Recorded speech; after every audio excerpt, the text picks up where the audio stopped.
Vrede og følelser, det er en sjov størrelse.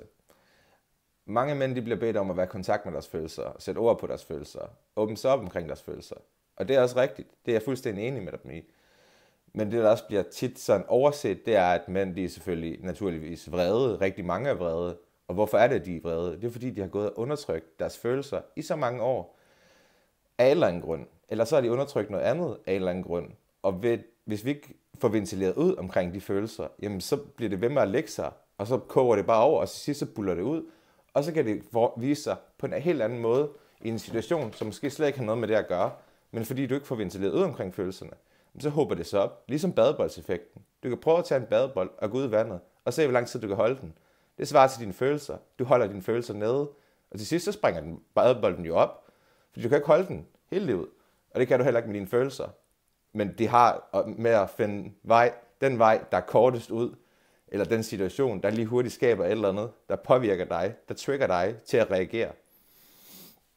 Og hvorfor er det, den vrede, den er der? Jamen, det handler blandt andet om, at i folkeskolen, der er jo en stor mobbekultur. Det tror jeg ved, og det tror jeg, de fleste også godt ved.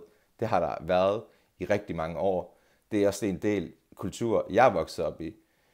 Jeg er blevet mobbet rigtig meget selv, og jeg havde kun et valg, fordi hvad vil du gøre, hvis du blev mobbet? Jeg blev nødt til at kæmpe, fordi hvis jeg gik til læreren, så blev jeg set som en forræder. Jeg kunne ikke gå til mine forældre, fordi det var jeg ikke tryg ved, og jeg vidste ikke, hvad jeg skulle sige. Og hvis jeg begyndte at græde, jamen så fik de jo den reaktion, de ønskede, og så ville de jo fortsætte. Så jeg havde kun det valg at kæmpe. Jeg blev gjort fortræd, jeg blev behandlet respektløst, jeg følte mig alene og ensom, og forkert gjort, og alle de her følelser, som bare kommer, jamen de hober sig jo op og bliver udviklet til vrede til sidst, fordi det er situationer, der skaber påvirkning på mig, og jeg gør ikke noget ved det. Så det vil sige, at jeg undertrykker de dele, og det udvikler sig netop til vrede. Og med tiden, som du ved, med badeboldseffekten, hvis ikke du får ventileret ud, jamen så hober den vrede sig jo op. Så det er naturligt, at mange mænd de er vrede, og de reagerer vredt, fordi de ikke har fået ventileret ud. Så derfor skal de også lov til at have lært det.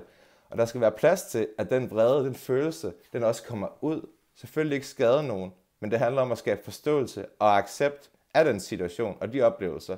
Og dine følelser,